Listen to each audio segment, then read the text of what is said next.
Salut la compagnie, c'est Jules Melon et on se retrouve pour un nouveau podcast aujourd'hui en compagnie toujours de l'endimanché du ciné. Comment vas-tu, Dimitri? Encore? Oh, oui, bonjour. Oh. Ah oui, parce que tel que vous le voyez, là on enregistre 2 podcasts à la suite, et oui c'est la fête, etc.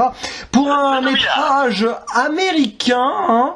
Enfin attention, c'est franco-américain dans la production, tiens c'est intéressant, qui est sorti au début de l'année en France, exactement le 15 janvier, voilà. Un petit peu inaperçu. 15 janvier, mais c'est la semaine de 1917, ça. C'est ça, il est un peu passé inaperçu, il est surtout sorti dans les petites salles. Ce film, c'est Swallow, réalisé par Carlo Mirabella Davis, dont c'est le premier long métrage. Encore une première, je suis. Beaucoup de premières cette année, hein. On en reparlera certainement un jour. Et au casting, nous avons quelques acteurs plus ou moins connus. Hayley Bennett dans le rôle principal, Austin Stowell qui joue son mari, qu'on avait vu récemment dans Nightmare Island, restons calmes. Ah oui, restons calmes, parce que c'est une horreur, mais bon. Ouais, et puis alors une apparition, mais à la fin du film, de Dennis... Quel personnage horrible, pardon. Voilà, oui. De Dennis O'Hare, qui jouait dans la série American Nightmare, ça rime. Mais pas Nightmare Island. Ah non, pardon, American Horror Story. American Nightmare, c'est un film, une trilogie. Bon bref, on se mélange les métrages. C'est l'obsession de Nightmare Island. Bon. Et ici, alors, quelle est l'histoire de ce Swallow? Donc un film dramatique, attention, hein, ne regardez pas ça trop le soir, et surtout, ne regardez pas ça en mangeant, hein, sauf si vous aimez manger des trucs bizarres. J'ai que quand même l'erreur que j'ai commise, c'est de l'avoir regardé juste avant manger. Bon. Ah oui, bah oui. Alors, le film raconte l'histoire de Hunter, une jeune femme qui a tout pour être heureuse. Elle a un mari qui a une belle maison avec des beaux-parents qui leur ont offert vraiment une riche demeure. Voilà, c'est l'apparence extérieure du bonheur et du rêve américain. Sauf que la pauvre, elle est un petit peu en mode femme-objet. Clairement, hein, c'est la poupée. Tais-toi. Voilà, pas qu'un peu. Oui, tais-toi et fais ce qu'on te dit de faire, la pauvre. Et à un moment, je me dis, pas moi. non, mais non, la femme-objet, donc Hunter, et du coup, dès qu'elle tombe enceinte, la pauvre développe une sorte de trouble alimentaire assez rare qui s'appelle le pica, qui est en fait une forme étrange qui consiste à avaler des objets non comestibles, genre des billes, des clous, de la terre, enfin bon, c'est le festival. Les Legos, sûrement, peut-être. Ah oui, tout ce qui ne se mange pas, en gros. Hein. Et du coup, on suit une dépression. Hein. La femme, elle tombe dans clairement une psychose de la vie, qu'elle n'en peut plus de ce bonheur en apparence qui, en fait, elle, alors, en apparence, face à ses amis, aux amis de la famille, tout va bien, mais elle est, clairement, elle est victime d'une relation malsaine d'un homme qui est complètement cinglé, qui ne pense qu'à son héritage, donc l'enfant qu'elle porte, et les beaux-parents qui sont pas mieux à côté. Et oui. Oh, attention, c'est plus nuancé que ça, on va y revenir. Oh, mais les beaux-parents, ouais, enfin bon, on y reviendra. Mais en tout cas, ce qui est intéressant, c'est que le film, c'est Swallow, et normalement, ce genre de métrage est traduit en français. Et là, c'est bien qu'il ne l'ait pas traduit, parce qu'il y a un double sens dans le nom Swallow, qui veut dire avaler, donc avaler les objets, mais aussi l'hirondelle, hein, ce petit oiseau fragile, qui ne demande qu'à prendre son envol. Donc voilà, c'était bien de pas le traduire. C'est bizarre de traduire le film avaler, quand même. Oui, c'est vrai, donc là c'est bien. Et alors, à la rigueur, mais bon, voilà, nous venons de le rattraper donc en parallèle, hein, c'est pas une découverte cinéma, et je n'ai du coup aucune idée de ce qu'a pensé Dimitri dans Dimanche du ciné, donc sur ce film. Quel est ton avis a posteriori comme cela? C'est un film vraiment sympa, hein, pas sympa, attention, hein, pas dans ce qu'il propose, si, mais pas dans le fond, évidemment, qui est très très dépressif, oh là là. Oula, oui. Mais franchement, alors bon, j'avoue quand même que je m'attendais à ce que ça aille plus loin, parce que les 30 premières minutes m'ont horrifié, voilà, j'ai dû mettre en pause, et je me suis dit, bon allez, je pars faire autre chose, parce que voilà, il y a tout un délire sur avaler des trucs, mais alors moi, ça m'a non seulement coupé l'appétit, bien plus d'ailleurs que dans la plateforme de Netflix qui est sortie il y a pas longtemps, enfin, il y a quelques mois, et quelques semaines, et finalement, alors ouais, je te rejoins sur l'introduction, c'est-à-dire que tu parles en effet d'un héritage, dans l'idée c'est ça, c'est finalement la femme qui va devenir mère, un peu comme dans Terminator Dark Fate, il y a cette idée-là, elle est surtout présente cette année dans Invisible Man, cette idée, elle est retranscrite ici dans un cadre bien différent, bien plus réaliste, oui, bien plus réaliste, on peut le dire, et finalement, j'avoue que même si j'ai trouvé que le film, par moments, se pète pète un peu la figure quand même, un peu pour rien, surtout scénaristiquement, où vraiment je pense que parfois, je pense malgré tout, c'est dommage, c'est qu'il y a un petit problème de progression. C'est-à-dire qu'au début ça m'a fait très peur, mais à la fin, même dans la dernière heure, finalement, bon, j'étais un peu horrifié, et encore, ça reste à démontrer, j'ai senti l'échappatoire un peu trop arriver, et finalement je me suis retrouvé dans une forme de zone de confort, voilà, donc c'est pas vraiment le film de l'année, mais c'est quand même très sympathique, vraiment. Enfin, pour moi c'est ça, hein, voilà. Oui, alors c'est intéressant parce que là on a un film qui porte un message profond et très marquant avec un sujet qui est quand même très dur, hein. On voit vraiment la descente aux enfers d'une femme qui ne peut plus de ne pas vivre parce qu'on donne l'impression qu'elle est heureuse, mais en fait c'est la déchéance ultime, et c'est à la fois très bien fait et il y a des bémols. Bon, c'est un premier film. Le fait est que c'est très bien marqué par les moments de silence, les moments pesants. Alors le film, il est pesant à chaque fois qu'elle va avaler un truc. On prend bien le temps de le montrer, et les conséquences. Ah là, c'est terrible. Et puis alors, on ne peut que compatir pour ce personnage. Ce qu'elle vit est atroce, tout simplement. Et je crois que j'ai rarement vu un destin aussi horrible pour un personnage qui, quand même, bon, déjà surprotégé par son mari, mais en fait, dès qu'ils sont ensemble, la relation elle est toxique, mais à un point mais inimaginable. Le personnage donc joué par Austin Stowell est détestable. Alors il n'est pas extraordinaire dans ce rôle-là, c'est pas un acteur génial, hein, Austin Stowell, de ce qu'on a vu, mais alors pour ce rôle-là ça passe très bien, le côté froid un petit peu là. Et alors, oui, parce que quand faut pas être trop démonstratif et qu'il s'agit pas vraiment, enfin si c'est nuancé on va dire, mais sur le personnage après en termes d'expression c'est quand même pas le meilleur acteur de tous les temps. Non. On a vu mieux, mais là ça passe. Je suis d'accord, ça passe. C'est bien mieux dans Night Maryland, hein. Et puis alors voilà, c'est une dénonciation, j'adore ça dans le film, c'est le côté cynique et la dénonciation de cette Amérique des faux semblants, de la bourgeoisie, voire même de la pseudo-richesse, où on fait tout pour que tout aille bien aux yeux des autres, mais alors, une fois qu'on est dans l'intime, ah là là, et là c'est en plein dedans, quoi. D'ailleurs, magnifique décor, photographie et tout, où on est vraiment dans une maison de poupée, hein, d'ailleurs, hein, c'est clairement ça. Et même le visage de l'actrice, il est un peu pouponné, enfin voilà, il est un peu gonflé, enfin c'est vraiment bizarre ce qu'il arrive à faire avec ses joues, et c'est presque, c'est déchirant vraiment, parce que voilà, elle a un faciès incroyable, elle a une présence, cette actrice, vraiment, très bonne actrice, que je crois la découvrir ici, enfin je ne vois pas dans quoi je l'aurais vu avant, précédemment en tout cas, mais honnêtement, elle mériterait, oui je le dis, elle mériterait une petite statuette l'année prochaine. Ah oui, elle mériterait au moins d'être nominée. Alors, après malheureusement, je crois que le film est sorti. Alors non, il est sorti en salle aux États-Unis en 2020, donc oui, c'est possible.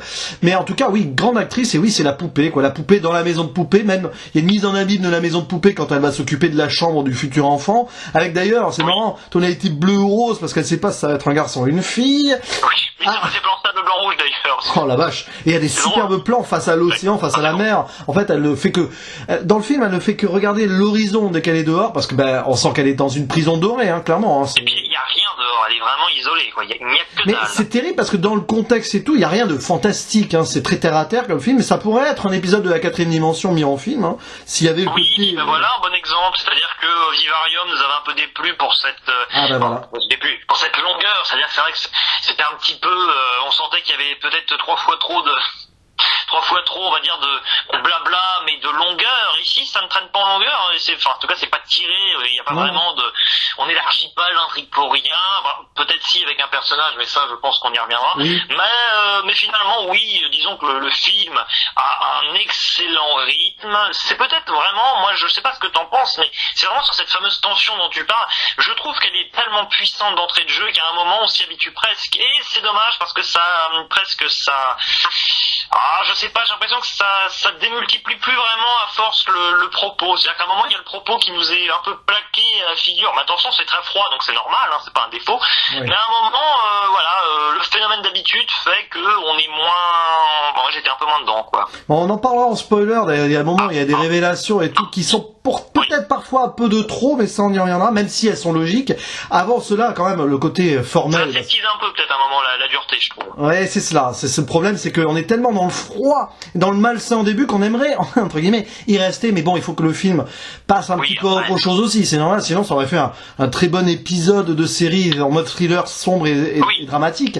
Et alors, la réalisation, il y a un coup de maître de ce jeune homme, qui je crois qu'il est assez jeune, Carlo Mirabella Davis. Alors, c'est à la fois les qualités et les défauts d'un réalisateur qui est fan de cinéma, il l'avoue lui-même, c'est qu'on les voit, les références à la Hitchcock, à la Kubrick, à la Yorgos Lanthimos, qui a fait La Favorite l'année dernière, et ce genre de plan un peu statique qui rend le tout très froid, mais alors il gère. Il est vraiment, d'ailleurs, dans le symbolisme des choses, ça passe super bien. Il y a aussi cadré vraiment millimétré, il est très Kubrick à ce niveau-là, très Hitchcock aussi, il laisse rien au hasard, ça se sent. Bon, je vois. C'est vrai que j'ai vu un petit bout de documentaire là-dessus, parce que je ne prétends pas connaître leur filmographie spécifiquement, mais oui, absolument. Mais de toute façon, c'est vrai que ça sent, alors attention, c'est référencé, même si, bon, moi j'y connais pas grand-chose, donc finalement, je ne serais pas tombé dans un potentiel travers, tu vois, de plaquer un petit peu certaines références. Disons que moi, j'y ai senti vraiment une inspiration d'un modèle, ou de modèle un petit peu hybride, c'est ça. Oui. Et finalement, il arrive à se démarquer, voilà, à l'image d'un chanteur comme Mika qui combine un peu plein de genres et qui fait son truc, quoi. Non, mais c'est un peu ça, Dans l'idée, c'est un artiste, le réalisateur est excellent, et alors bon, voilà, tu le dis, c'est aussi sa première réalisation, donc bon, j'avoue que j'en prends compte dans mon évaluation, c'est-à-dire, c'est pas au bac blanc, non. Non, mais si vous voulez, c'est-à-dire que oui, moi je pense quand même, malgré tout, il y a des fragilités quand il y a des passages où on a du chant contre chant. Parce qu'on sent quand même que le réalisateur, malgré tout, il ne s'inscrit pas vraiment dans un mouvement spécifique, et enfin si justement il s'inscrit dans un mouvement de caméra spécifique, je veux dire, mais il coche pas certaines cases un peu conventionnelles. Ce qui fait que quand il doit l'être, parce qu'à un moment il faut l'être, si on veut développer, comme tu dis, l'intrigue, même si des fois ça nous saoule un petit peu, peut-être, enfin ça nous saoule, on aimerait être dans quelque chose d'un peu plus tendu, c'est-à-dire qu'on sent il est peut-être presque un peu dépité, ou en tout cas, bon, pas blasé, mais je pense honnêtement qu'il aurait dû se lancer dans un art un peu plus contemplatif, peut-être. En tout cas, c'est ce que je lui conseille pour la prochaine fois, mais qui suis-je pour conseiller? C'est surtout une interprétation, voilà. Ah, mais c'est clairement ça, c'est que, en fait, il est comme un poisson dans l'eau quand il montre des paysages ou les plans statiques. La solitude, il filme super bien la solitude et la dépression solitaire du personnage principal. Après, quand il y a des dialogues, forcément, ça se factualise un peu plus, mais il fallait faire avancer le récit. Je pense qu'il a dû, je ne connais pas du tout la carrière de ce monsieur, mais il a dû faire des premiers courts-métrages, à mon avis, très contemplatifs, où il n'y avait pas de dialogue. Je pense que un film où il n'y aurait pas de dialogue et pas de relation entre les personnages, il serait, mais alors... Il mieux avec lui, absolument, ce serait génial, Ah oui, c'est vrai. Mais après, voilà, le problème, c'est faire tenir un film comme ça sur 1h30. Toujours... pour un long format, il faut quand même, à un moment, il faut raconter quelque chose. En soi, quand même, je ne sais pas si c'était non plus peut-être nécessaire, disons que je pense quand même, allez, je le dis quand même, je pense par moment que justement par rapport à cette fragilité en soi et à cette c'est pas un ennui, disons, quand il filme des choses et des faits à peu près normaux, c'est pas ça, mais le type, disons qu'il critique quelque chose de réel, si tu veux, mais avec un refus de réalisme, ce qui fait que par moment, je pense qu'on aurait dû, lors de certaines interactions ou de cérémonies ou que sais-je, ou de fêtes, peut-être jouer un peu plus sur la musique et peut-être moins ramener, je pense que certains personnages secondaires ramènent d'un peu trop leurs fraises à force, quoi. Ah oui, mais c'est intéressant parce que on voit qu'il maîtrise quand même son art. Ça rappelle, il y a aussi une petite touche à la David Lynch dans le côté un peu fantastique sans l'être, parce que le réalisme le fantastique dans le réalisme. Ce film, il a un peu ça aussi. Ah oui, c'est ça. Ouais, c'est exactement ça. Il y a aussi, ça me rappelle un peu Mélancolia de Lars von Trier. Enfin, ces films-là qui prennent leur temps, qui nous offrent des plans vraiment à la fois beaux et malsains du coup, et qui jouent sur les couleurs. Le film, alors, il va y avoir des symbolismes sur les couleurs. Ah oui, là, il doit y avoir du symbolique, bref, dans tous les sens. C'est symbolique, oui. C'est ça, il y en a tellement, voilà. Mais ce qui est sûr, c'est que le personnage principal, on voit sa chute et on voit sa souffrance, clairement. Après, voilà, les personnages secondaires, les beaux-parents, qui sont clairement là pour penser à l'héritage du fils, c'est terrible. Ouais, mais pas totalement, c'est-à-dire que je vais pas spoiler, mais il y a le personnage de la mère. Ah oui, mais c'est faux semblant. C'est du faux semblant. Ambivalent, mais au final pour rien. Et pour moi, ça rejoint ça. C'est-à-dire que c'est un personnage à la base, dans son, je vais dire lambda, mais c'est un peu vrai, quoi. C'est la belle-mère, tout ça, il y a le beau-père, il y a le fils, tout ça, bon, d'accord. Et finalement, eh bien, pour refuser un réalisme total et profond, le réalisateur, ou, enfin, je sais pas s'il passait, il y avait une influence du réalisateur dans tout, hein, c'est-à-dire dans le scénario, dans le dialogue.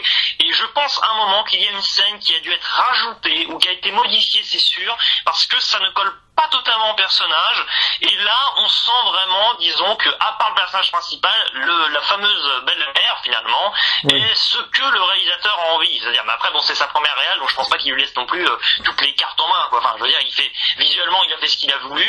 Je ne suis pas sûr que par contre il ait eu trop son mot à dire dans certains enchaînements de scènes, mais je pense que là il a réussi à s'imposer. Enfin, honnêtement, je pense que par moment quand même c'est-à-dire que j'aime bien le film, et je pense honnêtement qu'il aurait pu être encore plus réussi si le réalisateur s'était plus épanoui par moment. Mais ce passage-là, si tu veux, je pense qu'il illustre un peu une dramaturgie qui fonctionne pas totalement quand même. Oui. Je sais pas, je sens qu'il y a un peu d'appréhension avec ça, mais c'est sa première réal et il y a beaucoup de talent, attention. Cependant, il a écrit le scénario. Après, il y a eu beaucoup de producteurs derrière. Mais donc d'accord, voir, mais non, mais dans les dialogues, dans le scénario, d'accord, le scénario c'est lui, hein, mais les dialogues, je suis pas trop, enfin, je le sens pas sa patte là, c'est bizarre, mais je sens un artiste complet là, c'est ça, et c'est une pépite là. C'est là, je pense que c'est aussi l'idée de maîtriser un premier long métrage, donc il a dû peut-être se sentir obligé de rajouter des trucs.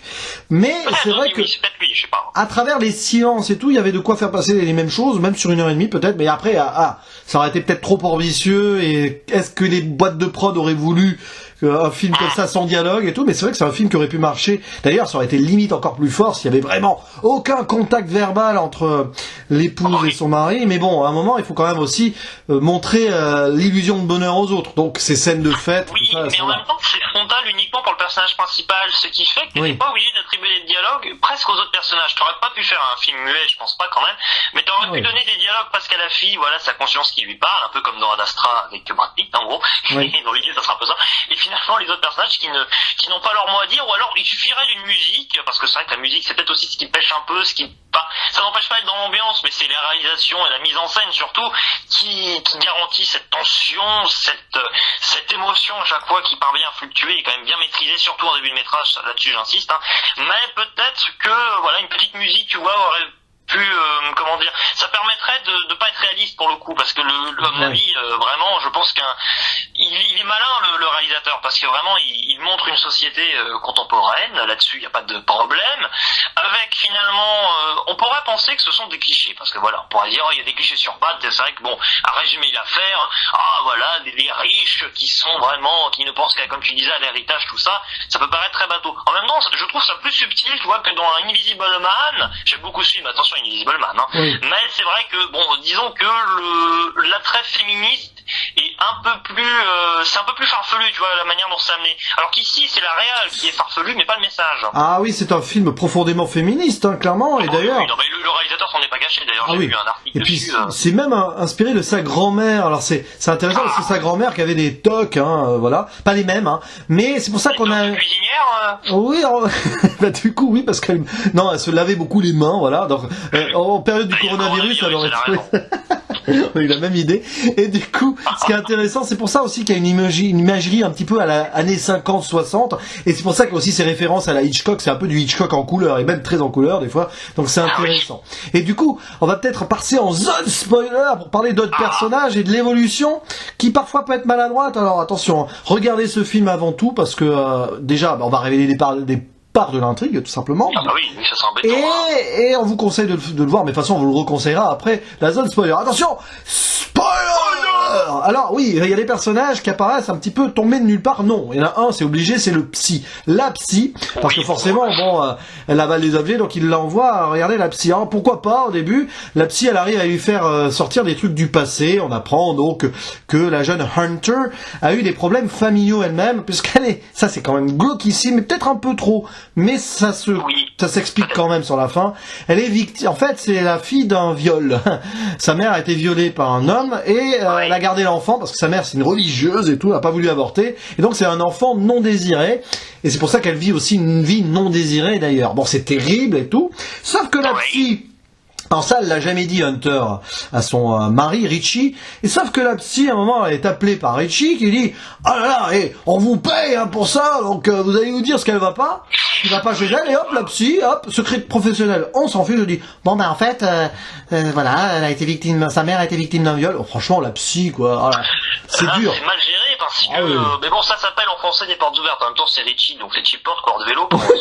C'est du Deus Ex Machina, hein, aussi un peu. Hein.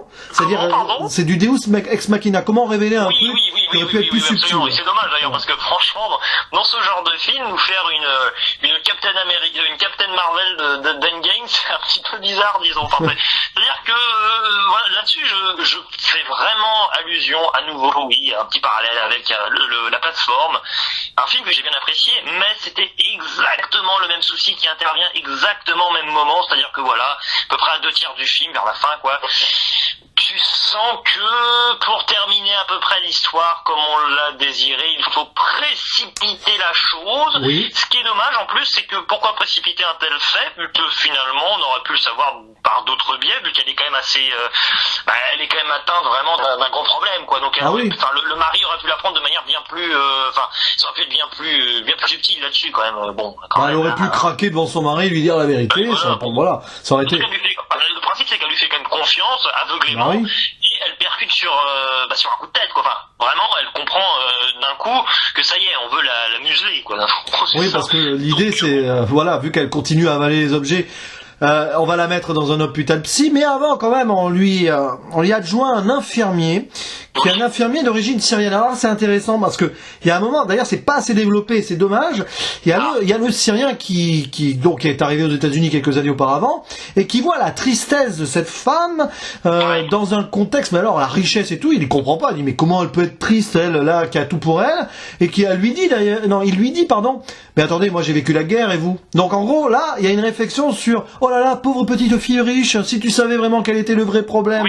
Et malheureusement c'est pas assez creusé. Sauf que, alors là, c'est là où, pour moi, c'est le défaut du film, hein. C'est ce personnage qui d'abord dit ça, donc en gros, comment veux-tu qu'il compatisse pour elle, lui qui a connu la guerre et tout, puis finalement, il va la prendre sous son aile, parce qu'il a gagné en bonté, donc ça, c'est bien. On prend quand même quelqu'un, un Syrien aux États-Unis, normalement, voilà, méchant et tout. Non, c'est le seul qui est gentil avec elle. Et il va la prendre sous son aile et il va même l'aider à s'échapper. Oui, c'est marrant la façon qu'ils deviennent complices, hein. C'est vrai que ça c'est très bien. Hein. C'est bien, mais c'est mal amené par rapport à... Le personnage est quand même assez mal fichu. C'est vrai que c'est dommage d'ailleurs parce que l'acteur joue quand même très bien. C'est paradoxal. Et oui, je te rejoins. C'est un petit peu bizarre. En même temps, vu comment le personnage était amené d'entrée de jeu, je me suis dit là, je vois les gros clichés débarquer là, les grands sabots. Hop, on y est là. Non. Heureusement, c'est surtout sous-exploité, mais je préfère qu'il soit sous-exploité, qu'il soit mal exploité. Et d'ailleurs, c'est vraiment malin parce que voilà, attention, Syrien et tout. À un moment, elle va se réfugier sous le lit et on le voit s'approcher tel un prédateur. On se dit oh non, elle va se faire violer là et tout. Non. Ah bon, t'as pensé ça? Ah ben à un moment je me suis dit vu la déchéance de la pauvre fille. J'ai vu le type qui a l'habitude que en Syrie il y a des comptes qui se dans tous les sens et lui comment on dit se baisse, mais j'ai pas le terme, se tient, bon non c'est pour les choses. Non bah oui, il s'accroupit quoi, enfin voilà. Merci, il s'accroupit, puis voilà, comme s'il était dans un terrier, hop, peut-être un renard, il remonte pas à la surface, il y plonge, quoi, enfin c'est... Bah il va... Non, oui, j'ai pas peur, c'est marrant, parce que pour moi, c'est un personnage qui est montré comme très bienveillant, et c'est vrai que bon, finalement, ça aurait été un violeur psychopathe, j'aurais été très surpris. Non mais j'ai eu peur, parce que vu le destin de la pauvre fille, je me suis dit, oh là là, et puis alors, bon, à la fin, alors c'est terrible, hein, tout ça, parce que la pauvre, elle arrive à s'échapper d'accord, mais elle appelle sa maman, bon, on voit qu'elle l'a renié, clairement, à un moment, c'est terrible, elle appelle, ah oui, mais tu sais, il y a déjà ta sœur avec son fils, non, il y a plus de place pour toi, hein, ma poupée, hein. Et elle l'appelle poupée, d'ailleurs. C'est très agaçant, et ça, c'est très bien retranscrit. Et c'est terrible, parce que la voix de la mère, elle est robotique, au téléphone, c'est, et heureusement si elle fantasme pas, si elle rêve pas ce passage à Hunter. Hein. Je te cache pas que moi quand elle l'a appelé, je me suis dit on a bien compris que ça n'avait pas l'air d'aller avec sa mère, elle va pas l'accepter et elle va complètement délirer. Mais non, mais c'est vrai que c'est peut-être une voix par ordinateur, pas par ordinateur, mais elle est un peu retouchée, je pense. Oui, pas autant que la voix du gnome vert dans Pinocchio. J'allais y venir, pas comme dans Pinocchio avec le grillon et Pinocchio là. Et non, mais c'est ça. Et le pire, c'est en gros, elle est traitée comme une poupée depuis toute petite, hein. Enfant non désiré et tout. Et qu'est-ce qu'elle va faire? Alors là, par contre, c'est bien amené, et ça, c'est super intéressant. Elle va voir son père violeur, qui a passé des années en prison. C'est quand même, faut oser, quoi. Et c'est là, alors, il y a une scène, mais, alors, Dennis O'Hare, qu'on voit que 10 minutes à la fin du film, c'est lui. Il a un rôle, mais c'est terrible. Il a refait sa vie. Donc, au début, d'ailleurs, il dit, je me croyais comme un dieu et tout. Puis bon, après des années en prison, je me suis considéré comme une merde, hein, clairement. Et là, il y a un face-à-face qui est très fort, où enfin, il lui dit, mais non, tu ne seras pas comme moi et tout. Et c'est là qu'enfin Hunter décide de s'évader, enfin de vivre sa vie de ses propres ailes. L'hirondelle, enfin, voit le printemps. C'est beau. Bah, c'est beau, je vois le parallèle, voilà, avec les hommes dans l'idée, mais ça me... Je te cache pas quand même, bon, t'as l'air de trouver ça super, j'avoue que moi c'est la fin qui me dérange, c'est justement ce passage-là, parce que, alors non mais sur le papier, c'est même une bonne idée si tu veux, mais alors par rapport à tout ce qu'on a vu avant, par rapport au mari, je trouve qu'il est éclipsé de manière très bizarre, enfin, c'est vraiment un peu gratuit, et malheureusement, bon oui, alors c'est pour essayer de créer une sorte de dynamite à plusieurs étages, quoi, c'est-à-dire voilà, un effet rebond, mais là, clairement, j'ai trouvé que ça c'était un petit peu, là, je pense que à nouveau, malheureusement, c'est un petit peu, je dirais pas que c'est convenu parce que c'est vrai que je m'y attendais pas. C'est surprenant, mais c'est pour moi seulement surprenant. Enfin, sa seule qualité, c'est d'être surprenant. L'acteur joue bien, et d'ailleurs, je crois qu'il est crédité du 3e rôle, un truc comme ça. Donc, c'est quand même, oui, c'est vrai qu'il a un rôle condensé, mais oui, qui est prenant. Après, bon, je trouve ça un peu, c'est pas niais, hein, c'est fort, hein, mais franchement, par rapport au reste du film, je trouve ça tellement décousu. Et puis bon, un peu le délire, je suis rentré chez quelqu'un comme ça, l'air de rien. Oui, bon. Ouais, bon, d'accord. Le type a complètement changé. Bon, ça finit vraiment, c'est presque un peu dans l'idée, ça ferait presque un peu feel good movie, pas dans l'idée, hein, c'est un peu bizarre, j'ai pas trop adhéré à la fin quand même. Ça arrive trop vite, la scène est bien, mais ça arrive trop vite. C'est vrai qu'elle arrive comme ça, fête d'anniversaire, pouf. D'ailleurs, ils en mettent du temps à se poser la question, mais vous êtes qui, d'ailleurs? Moi je me suis marré parce que je me suis dit elle va essayer d'empoisonner le gâteau, ça va partir en cacahuète. Mais non, mais c'est drôle parce qu'elle commence à aider à débarrasser, elle dit en fait vous êtes qui? Oui, t'as remarqué, voilà, quand on se voit, c'est pareil, on invite des gens chez nous. Au fait, bon là vous avez mangé avec nous depuis 2 jours, mais vous êtes qui? On fait des criquets ensemble. Mais non, mais bon, oui, le mari est vite expédié, mais en même temps c'est normal parce que elle casse le téléphone, elle casse les liens, il y a cette scène incroyable. Il n'y a plus rien à dire sur le personnage, mais bon. Voilà, il y a le dialogue où elle ose se regarder dans la glace et tout, alors que le mari devient rouge avec les feux de la voiture, il devient le diable. Voilà, bon, c'est bon, là, c'est le masque tombe à ce moment-là. Et alors, voilà, le masque et la plume de l'hirondelle, du coup. Et puis à la toute fin, l'enfant du coup qu'elle portait de lui, forcément, elle décide de couper les ponts, donc elle va avorter. Et c'est terrible parce que en gros. C'est affreux. Elle vomit l'enfant, enfin non, elle défèque l'enfant, et ça renvoie à ce que le père disait, qui se prend maintenant pour une merde. En gros, elle dégage l'enfant qu'elle portait de lui, de son mari merdique, comme une merde aux toilettes. C'est terrible comme histoire quand même. Je pense que alors là, vous prenez un Américain puritain extrêmement conservateur, il va pas aimer le film, mais alors de A à Z, hein. Oh la vache. Après, c'est sûr, faut y aller à ou pas. Là, et puis à la toute fin, finale intéressant, générique fin, et il y a tout un plan séquence fixe sur des femmes qui vont et viennent dans les toilettes. C'est un plan final féministe assez intéressant quand même. C'est une belle idée, hein, parce que c'est ça, c'est le jeu des apparences. On est devant le miroir, on sort ses affaires, on sort son maquillage, on va se laver les mains, mais au moins bon, c'est bien de se laver les mains, je dis pas, mais bon, tu vas te laver les mains, tu vas reprendre ton sac, c'est quand même un engrenage un peu compliqué, quoi. Enfin, voilà, évidemment, il faut se laver les mains, je dis pas. Ouais, voilà. C'est très bizarre. C'est une fin assez riche, c'est vrai que c'est une fin qui est riche, il se passe beaucoup de trucs. Peut-être que le film aurait gagné 5 ou 10 minutes de plus là-dessus à de mieux développer, mais bon. Moi j'aurais dit 5 minutes de moins par rapport à l'histoire du viol plutôt, mais bon. Oui, bon, c'est vrai, mais en même... C'est un peu trop, à un moment je pense que ça prend trop le pas sur le reste, mais c'est pas grave, hein. Oui, mais ça explique les traumatismes préalables, le fait qu'elle se soit... Oui, mais le mari à lui tout seul est déjà... Là, le problème c'est qu'on atténue l'importance du mari dans cette évolution, si tu veux. Ça explique aussi pourquoi elle s'est laissée embarquer dans cette relation toxique aussi. Mais oui, bon. Oui, mais mais ça Fallait atténue, peut-être pas c'est-à-dire que l'expliquer. tu prends la personne, entre guillemets, saine, auquel une personne, voilà, il lui paraît des grandes choses dans sa jeunesse, tout ça, dans son enfance, bah, ça peut lui arriver aussi. C'est peut-être pour ça que, malgré tout, j'ai quand même des réticences, même si, bon, voilà, hein, c'est un bon film, hein, voilà, quand même, hein, je le dis. C'est vrai. Alors attention, on sort de la zone spoiler. Voilà. Donc là, après avoir brassé toutes ces thématiques, etc., il faut vraiment que vous voyez ce film, hein, du coup, pour écouter ce qu'on a vu avant. Oui. On va conclure avec la note de l'endimanche du ciné, tout d'abord. Bon, alors, le noter, c'est marrant, d'ailleurs, avant d'en parler, je serais parti sur un 6 sur 10. Ah. Bah oui, parce que je suis un peu sévère, mais quand même, j'ai envie de changer ma note, je suis désolé, hein, on a fait des pronostics sur nos notes, du coup, ça va tout changer, mais je vais quand même mettre 7, finalement, c'est vraiment pour ma façon de parler du film, parce que je ne pensais pas, quand même, je le dis, hein.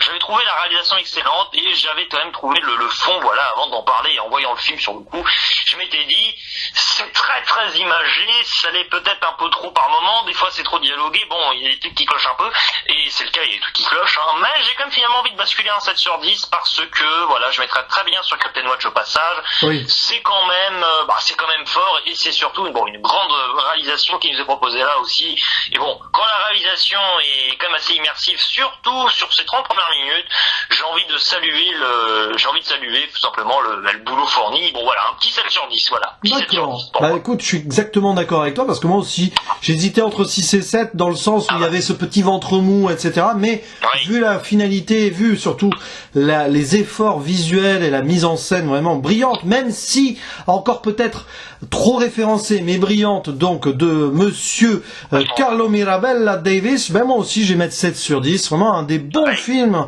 de ces derniers mois, et surtout une vraie proposition de cinéma, un film original, avec un thème violemment psychologiquement difficile à avaler, clairement, c'est le cas de le dire.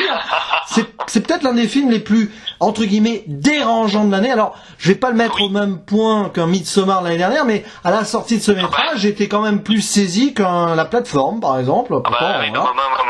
Malheureusement, je ne sais pas, mais j'étais bien plus saisi par ce film que par Midsommar, pour le coup. Hein. Oui, voilà. Un peu plus aussi que par La Plateforme, voilà, je le dis. Hein. C'est vrai que ces films, on sent beaucoup, sont des films indigestes. Attention, qui sont quand même réussis pour la plupart. Bon, Midsommar, pas trop pour moi, mais c'est pas grave. Alors, indigeste, Swallow pour le personnage principal un petit peu de temps en temps, mais pas pour nous, du coup, parce que finalement... Non, mais indigeste, attention, c'est dans un sens, pardon, très, très honorable, hein, par rapport au sujet qui est proposé. Heureusement que c'est indigeste, parce qu'on arriverait à supporter un tel truc que ça serait un peu bizarre. Je regarde toute cette tension, tu vois ce que je veux dire. Ouais, c'est un des films qui nous aura le plus saisi cette année, en tout cas en termes de thématiques abordées. Parce que c'est pas facile, et c'est bien d'avoir des films qui osent comme ça, parce que fallait avoir l'idée de faire un personnage qui avale des trucs comme ça. Voilà, il fallait le faire, et bravo à monsieur Carlo Mirabella Davis, bravo aussi à Hayley Bennett dans le rôle principal, et regardez donc ce film en VOD disponible désormais. Et voilà. Plus rien à ajouter, je crois. On a été assez exhaustif, je pense. Je ne sais pas. C'est vrai. Il y a beaucoup de défauts, mais on est très contents. Peut-être qu'on y reviendra d'une certaine manière sur ce film bientôt. Vous y attendez pas. Mais attention, on ne sait pas quand et on ne sait pas comment encore. Peut-être. Mystère. En tout cas, merci beaucoup, mon cher Dimitri, pour ce petit moment de blablabli blou cinéma. Et il ne nous reste plus qu'à vous dire quoi pour finir. Le traditionnel. À la prochaine. Ciao. Je suis Denis Robert. Jamais de travers.